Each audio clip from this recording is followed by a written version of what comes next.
We have the pleasure once again of speaking with Rav Leib Tropper, Shlita, on our Yad Torah, Halacha, and Hashkafa series. Our series now is talking about DAAS TORAH, looking to our Torah leaders and their reflections and responses to issues relating to character.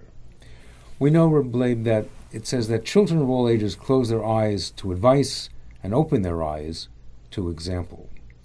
How would we, in our opening question, understand how character traits can only be dealt with and corrected with diligence and vigilance, according to our Gedolei Torah, our Torah leaders? One should know that Chazon Ish, Zecher Tzaddik Livracha, and others were very supportive of reading Maises, stories of Gedolei Yisrael. Again, not because it proves that they were Gedolei Yisrael. It's not a testimony to their greatness, but it's testimony to the things that they did, how important they are. We hear much stories of Rabbi Lapian feeding a cat and other things like that. So it's not about Rabbi Lapian's greatness that he fed a cat. It's more about Rabbi Lapian's greatness in terms of how great it is to do these kinds of things, how important it is to care about a Baal Chai and not to just abuse it. Would you say then that act of chesed, or chesed in general, is a specific character trait that can only be corrected with diligence? No, I wasn't going there. I'm just saying that the first thing is that we have to. The heading is that we need to look at our Gedolei Yisrael to correct and to find how to implement it. But the one midah that needs a lot of diligence and a lot of hasmada is kas, anger, because it doesn't take much to provoke people into anger. Anger becomes rage, and kas is, once you come to bolachal kas, bolachal tos, once you come in that domain of anger, you enter a domain of making errors and mistakes in judgment. And the Gemara says, Kol hakayis ki'ilu avodah zara. The Gemara talks about how there's a connection, there's a link between anger and idolatry, which needs to be understood, and therefore you need diligence and vigilance in dealing with anger. We have so many moments during the day that we have things that provoke us, whether it's a spouse, whether it's a child who got thrown out of school, whether it's a report that you heard about somebody else that was bad. And I mean, there's so many things that make us angry, and that needs kas. I think that Rav Moshe was, as you know, was an extremely tolerant person, though his nature wasn't that way. His nature was to get angry. But Rav Moshe, the Gadol Hador, had people in the shir, like in the middle of eating pickles, and they say, I mean, what bracha do you make? I mean, he's saying a tough shir in Kedushin about Chayni Dacham, Daf Chesam, and Beis in Kedushin, and all of a sudden somebody asks him some kind of ridiculous, idiotic question about a pickle, a bracha regarding a bracha Chayni about a pickle, and Rav Moshe would not get phased, and the person would stop him in the middle of the shir, and Rav Moshe would say, pick it up, I can't see it, the pickle, and Rav Moshe would say, okay, very pray you make, and whatever it is. But somebody asked Rav Moshe how he doesn't get angry. How can I get angry? I mean, it's human nature provides that these kind of instigating questions should provoke such an anger. I mean, sure. Really. So Rav Moshe said something which we should learn. We need to learn. He said, "You know how many years it took me to overcome getting angry for these kinds of things? You know how much hasmada I had to have to watch over my anger? You know how much vigilance and diligence and constantly making sure that my reflexes change. I'm not wired to the reflex of anger anymore. Dismembered that whole wiring that I had and put it to a new place of understanding people, that this person wasn't blessed with a certain level of DAAS, whatever it may be, and not get angry." Is the greatness in not expressing the anger or in not having the anger? He didn't even have kas b'leiv. We're talking about even kas b'leiv. Rav Moshe didn't even have. I mean, first step, of course, for us as amateurs, we would say first not express your rage. There were people who were advised from psychologists and all kinds of practitioners of mental health that they should write whatever their anger is down on a piece of paper and then get rid of it. And there were times that I did that myself. I mean, just because I thought it was, I don't want to embarrass the person, I don't want to hurt his feelings. So I did have kas, which was not something that God is happy about, but I did not let express it because I would write it on a piece of paper, very strong, and you could feel the pen on the other side of the paper, and then I would tear it up and throw it in the garbage the next morning. But whatever it takes for a person to do, he has to be diligent and vigilant of working on kas. Kas, the Rambam says you have to go to the other extreme. No middle ground on that. So if it means you have to go to the extreme, obviously, parents, you can't compromise with yourself and say, I'm going to maybe try a little bit to get the goal. You have to know the goal before you start working on your kas. The goal is to go to the other extreme. It would certainly make a difference in the way society at large runs, and of course within the context of who we are as members of the Jewish community. But the ideas of being a member of Klal Yisrael within the context of society at large, what do we understand from our Gedolei Torah, our Torah leaders, about observing the laws of civilized conduct, the way we drive, the way we conduct ourselves in daily affairs? Well, there's a Taisus in Baba Kama, Lamed Gimel, I think Lamed Gimel.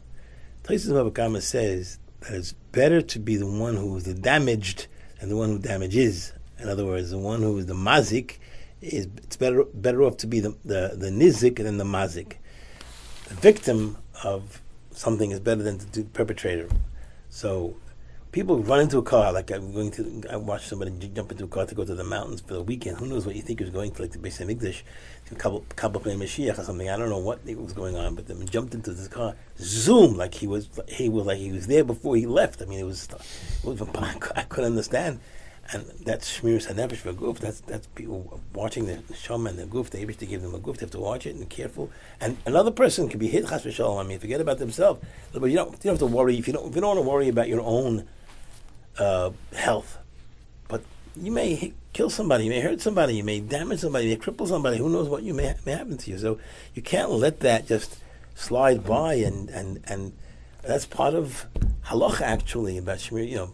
You can't do that. Tishmortes nafshecha doesn't just apply to one's self. I mean, the whole sefer, 2 volumes of Shmiras HaNefesh v'Haguf. People could look and see that this is not an acceptable behavior. This is just not acceptable. Are there other examples in terms of the laws of civilized conduct that we? So that's in general a machlekes mishenim and achronim. The Shach hold one way, or the dina de malchusa dina. The law of a land is a law that has to be observed by everybody. That's only by mumness, by monetary things, or it's expanded to other things as well. So even if it's expanded to other things, for sure, the law is the law. That you can't go past 65 miles an hour up in the Catskills. You can't do that. And wherever it says 55, it's also 55 or whatever it may be the accepted law. But even if it's only by mumness and not by anything else, still there's a concept of not dina and dina, but the Shmiras HaNefesh v'Haguf. You have to watch somebody else's health. You can't be a mazik walking around like a shor hamud, running around and killing people, hurting people. That's something that's really, really against the Ratzon Hashem and against the Torah Kedosha. So it's not only secondhand smoke; it could be secondhand kas, secondhand. Right, secondhand destructive driving. We're coming into the month of Elul. And obviously this is a time where we all think about making a din v'cheshbon and preparing ourselves for the Yom Noroyim. One of the things which we've been told by our Torah sages is that we have to have gratitude to HaKadosh Baruch Hu and in turn to people who have done things, opened doors for us. The idea of kafiyas tova, ingratitude, what role does that play in fixing our middos? I just want to say first, to grow on others, right? That kfiyas tova is the worst midah possible to have. The worst character flaw is ingratitude. I think, if I remember correctly, I think Kant said the same thing. Kant wrote that ingratitude is vile. It's just disgusting. The Brisker Rav said the following. I know this sounds like I'm mixing with secular goyim, that I'm no shaykhis to Torah, but I'm just for the purposes of expressing that even in the world outside of Torah, ingratitude is not an accepted behavior. So the Brisker Rav tells us a story. Not tells us. The Brisker Rav he said a pshat once. What is the distinction between somebody who has a midah like gaiva, who's weak in the midah of anova, and he's about gaivanik a little bit, and somebody is another midah like kas, like you said, or somebody who's has an infirmity in the area of ingratitude. He's weak in the area of gratitude. He does something that's missing in that area. So he says somebody who's has suffering from gaiva and he's suffering, he doesn't have anova, it's a very bad midah. Somebody who's cruel, it's a very bad midah. It's missing in the shleimus of a person. You can never become a shalom if you have the midah of gaiva and achzarius and etc. etc. But somebody who's absent of gratitude for people who do them favors, spiritual favors, physical favors, monetary favors, he's not a human being. He says, Einoi b'chlal odom. He's not called human being. You don't call him a human being. He's not a human. That's a very strong statement from the Brisker Rav when Gedolei Hador. So I know I see people, my own life, me doing it to someone else, chas v'shalom, if I feel that maybe I was showing a little too much ingratitude to someone, I would call them up and apologize. But we need to be mamish diligent on a lot of things. Kaspi said, but we also need to be coming to Allah. Karsa type is the worst. Kafiyas type is the worst midah. And you're not a human being. In the Eibishter's eyes, you're not a human being if you have kfiyas type to another person. I think Rashi brings down and we learn it. Somebody who's koifer b'tevasei shel chaveroi, somebody who shows no gratitude for a favor of a friend, a good deed of a friend to you, to somebody, is at the end he's going to come to be koifer b'tevasei shel kadosh baruch hu. He's going at the end. This is leading. That's the pathway to be denying the Eibishter. Does it work the other way also? If a person does not acknowledge gratitude to a Kadosh Baruch Hu, is it possible they could have authentic gratitude to people? Yeah, I mean, we see that people have gratitude to each other. People, beings that happen. Doesn't mean he doesn't believe he has a moon in the Eibishter. But somebody who does not have gratitude to another friend, another person, then he's on the runway, not the pathway, but the runway to end up having kaifer b'tevasei shel Kadosh Baruch Hu, denying the goodness of God. What about this concept of kfiyas tova, of ingratitude in relationship to non-Jews? Okay, that's very interesting. First of all, I just want to kind of as an addendum to the previous statement. I want to tell you that the B'nai Eibishitz, in his drushes, Yaris Dvash, in the first volume, I think it's either 15 or 16, where he says that the kfiyas tova, denying or ingratitude, I should say, the good, right? It's that's the root. It's the root and the beginning of all Middos rois, all bad character comes from kfiyas tova. Could lead to kas as well. It's everything. Anything. But when we talk about goyim, I think there is Gillian Mashah in Yeredeya, Siman Kuf Nun Tes, the name of the Radak. He says that if a non-Jew does kindness and goodness to a Jew, he must reciprocate in kind to the guy, non-Jew. There is a concept of a kars hatayv to a non-Jew. I know the slang and the impetuous language that we use when we talk about go, this and that, whatever. I mean, I don't think the Chafetz Chaim spoke that way. I don't think Rabbi Akiva Eiger spoke that way.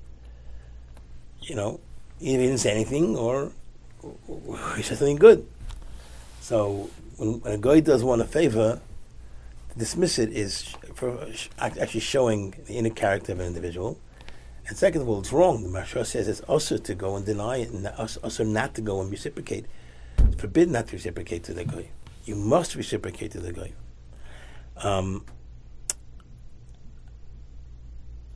Right. Okay.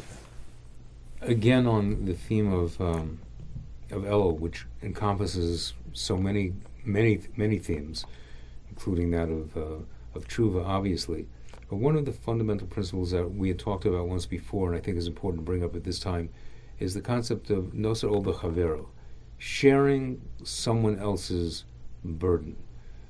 Can we think of an illustration of how our Chazal, how our Gedolei Torah perceived this, an illustration of sharing the burden of one's friend, noser ol b'chavero? Right. You know, Perch, I follow the Chazon Ish's writings and stories about the Chazon Ish. I follow him around in a certain sense. I guess I'm trying to educate myself about his Middos so I could at least get a little bit to emulate. I can't be the Chazon Ish, but just to get some tidbits of his greatness in Middos and his control. Shleimus. I think that Reb Chaim Oizer said that there were two people he knew in life. Three he heard about. He saw maybe the Chafetz Chaim, but I think he said 2 or 3 people that he had shleimus in their midas. It was the Chafetz Chaim, Chazon Ish, and Reb Chaim Oizer Grudzinski.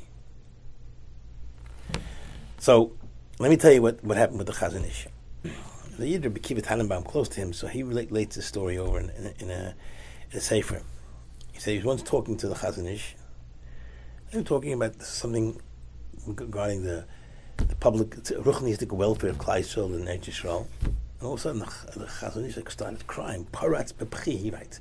He exploded with this tears and wailing and crying. And he asked him, he was like, Akiva Tannenbaum was like, what happened? He said, without stopping to cry, he was just saying, I don't know why, but I just remembered about this. A young boy walked into my house 2 days ago and told me about that he has a nebuch, a real machla, and I just can't stop crying. Now, sometimes you can't do anything. To be noisy ba'olam chaverei, to cry, that the Eibishter should be shemei tefillah, to cry, that's a tefillah. But Chazon Ish cried, it wasn't just crying, it was a tefillah. That's called noisy ba'olam chaverei. I just want to share that Rabbi Rucham from the Mir, his Sefer Mamor, Rabbi Rucham Halevi, shares a word. Not a word, I don't call it a word, it's more than a word. It's a DAAS TORAH, it's a Hashkafa Torah. He says that Rashi brings down in Chumash Shmois that when Moshe Rabbeinu went out, he was a Levi, so he was exempt from work. He saw the Klal Yisrael putting stones on their back to carry, that was the Gzeira, and that was the decree that the Egyptians had on the Jews, that they had to go and build the city of Goshen. And Moshe Rabbeinu would look and say, Mi yitein moisi tachtechem. Who would go and what do I do to die instead of you? What I would do? And he'd take it and put the stones on his own back. Rucham asks, why did he put the stones on his own back? To make it lighter, the burden lighter? No. He wanted to feel what they felt. He wanted to feel, what is a Yid B'tzar feeling? He wasn't making them lighter. He just wanted to know, what is Noiseh Ba'olam B'Chaverei? What are you feeling? I want to feel how you're feeling. So I think that every single thing, every single virtue, every single little thing, and be cognizant of it over and over again. It needs chazara. It needs chazara over and over again. Certain people used to go and read the tzaddikim list of Middos, and just on the whole chayil every day. They just read, because you don't know like what. There's this media. You have to be on top of your reflexes when to respond to this king with this media, with that media, with the other media. this idea takes on another dimension also in terms of how do we measure our own responses? What are the proper responses? Particularly, let's say, Lo Aleinu, we should never know from it, but in the tragedies that sometimes happen. Recently, 2 young girls were killed in a tragic traffic accident in Phoenix, Arizona. And with the way the news is today, people say, "Oh, it's terrible," and it's this reason, it's that reason, and then on to the next news item. How are we supposed to respond? How do we measure our response? What is the correct response? Is it an outcry? Is it an in-cry? Do we increase our own avodah, work on our own middos? In other words, in the concept of noseo b'chavero, when a tragedy of this magnitude happens, what should be our proper response? So there is a letter from the Rabban Shel Kol Bnei HaGoyla. There is a letter from the leader of all of Klal Yisrael, Maran Harav Gaon Reb Eliezer Menachem Man Shach, when the attack, the Iraq War. So people were saying all kinds of different reasons, and Mashiach is coming. This is like the end. This is like so terrible. So Mashiach is coming, and the Mashiach said, to say that a result of this Mashiach is coming is kfira. The concept that we say in Chumash, Asher Korcha Baderach, by Amalek, that we say that Amalek came and cooled us off. Asher Korcha means that he met you, but also Asher Korcha means he made Kariras Halev, he made and created an apathy in our. We suffered so much in Mitzrayim, and here we go again. There's an apathy towards suffering, So he used to say that absolving oneself from responsibility is kfira. When something happens to Klal Yisrael or individuals that make an impact on Klal Yisrael, the only thing we could say is we have to move off center, do tshuva. Each person knows a little bit of what they did wrong and have to do tshuva on something. Some person in Lashon Hara, some person in the Chesed, some people in other things, some people in Kfiyas Taiva, some people in all the things that we spoke about, Kas, whatever it may be. Some things in Dikta Kadin and Shemir Shabbos. Who knows? But we have to do tshuva. To say anything particular, nobody could say anything particular. How can we say particular? How could one say what particular thing? Who knows? We have Nevi'im. We don't have Nevi'im. Halabai we had Nevi'im. Halabai we knew exactly what to do. We don't know. So what do we do? The Eibush tells us, he says, just do tshuva. Take something, 1 thing, 2 things, 3 things you can do tshuva on. Do tshuva. Among the things that we are commanded to do tshuva on, which actually comprises a large portion of the vidui in Yom Kippur, are those laws pertaining to Lashon Hara. Perhaps Rav Tropper could give us an insight into the idea of how our Chazal perceive that in terms of Tikkun Middos and why there is so much emphasis on correcting it.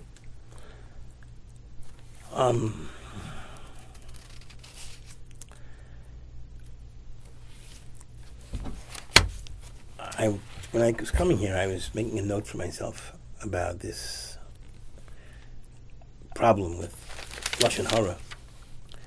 I suffer from whenever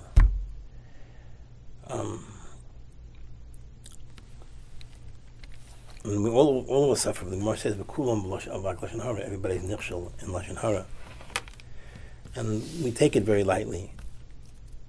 Well, I shouldn't say take it very lightly. We take it lightly, more lightly than we should take it. We don't really take it in a way that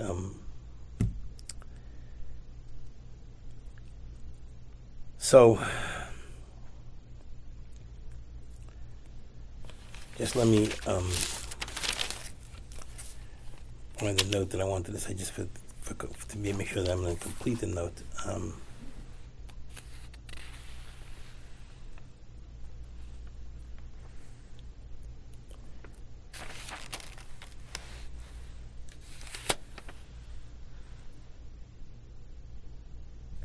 Yeah. There's a sefer that recently was published. It's called Midihava of the collection of stories that we did from Gedolei Yisrael. I don't think they were printed before. But in any event, Rav Lamed Gimel from the sefer, he brings the name of Reb Chaim Kanievsky Shlita, Moran Reb Chaim Kanievsky, that the Chazon Ish once told him the following, the name of the Chafetz Chaim. After 120 years, when it comes to Shemayim, and I asked them, how come you weren't makpid and not eating chodesh? Yeah, I mean, makpid only eating yashin, you ate chodesh also. So, he has some way, some like wiggle room. He could say, well, the Shittas Habach is Mekel and Chutz La'aretz. He has some wiggle room. He could get out of it. When they ask him why he spoke Lashon Hara, there's no wiggle room. There may be a lot of averas that we do that we have. Oh, Shita like this, holds like that. Like, I once saw say Shittas HaMichtam in Psachim Davdalam the Beis. He writes that if a person eats chametz on Pesach after he was mevatel it, he's not chayiv kares. I mean, it's an amazing sheet as Rishonim. Now, of course, we don't paskin that way chas v'shalom of a person, but somebody could say, oh, yeah, sheetas hamichtam. I don't think there's any wiggle room about lashon hara. I don't think so. I mean, maybe the bloggers have some heter to do that. Or maybe they have a special source that unknown to people. Heter they've given themselves, no doubt, not according to halacha. No, they fabricated some kind of a heter that they translated the word wrong, or maybe manufactured a new heter. But in halacha, there's no heter. So the Chazon Ish was kind of like krechting about it. He was kind of sobbing about it. And what kind of chadash? Okay, chadash. That's the Chafetz Chaim. Chafetz Chaim said it. Chazon Ish said it in the name of the Chafetz Chaim. I just want to tell you about, before I close for now, I just want to share with you that what does Dveikus B'Torah do? We don't have no idea what Dveikus B'Torah is. We have no idea. I mean, I had a story in my life once in my life that was kind of a me'ain of a result of Dveikus B'Torah. I was crying one night. I was in 5th grade or 4th grade. I didn't understand a certain taisus in Baba Kama Daf Yud.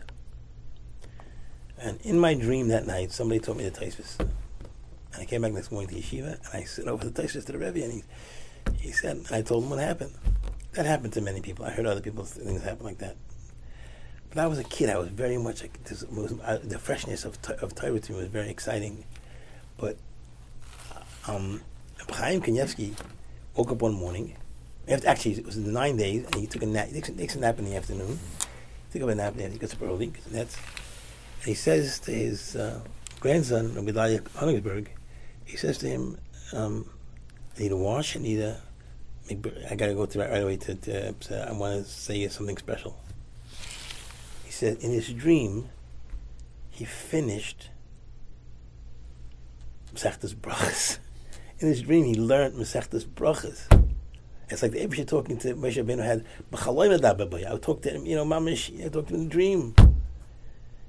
And he has Rav Huna, Rav Chistel, they all came in the Gemara and they taught him Masechtas Brachas. He knew Masechtas Brachas, but they were chasving him. They may see him the 9 days.